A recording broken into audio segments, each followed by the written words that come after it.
Well, a pair of Royal Doulton cream or milk jugs. Different dates on these, but same mould shapes, as you can see.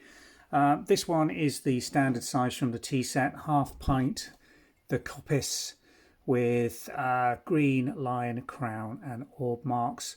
D5803, 1930s on that one. Nice condition, very clean interior. Both got this sort of classic moulded handle with the pastel lime green decoration with the cream background, buttermilk cream. This is a slightly later one. This has got the rationing code marks on it. You see the A here and the A there.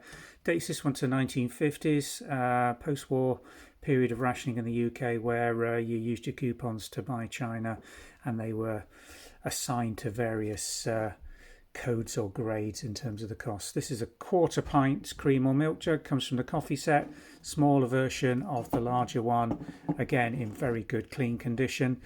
Making a single video so you can get a comparison between the two in terms of their scale, because when they're on a flat website graphic they look very similar. We'll pop links in the description taking you to both these items. Thanks for watching.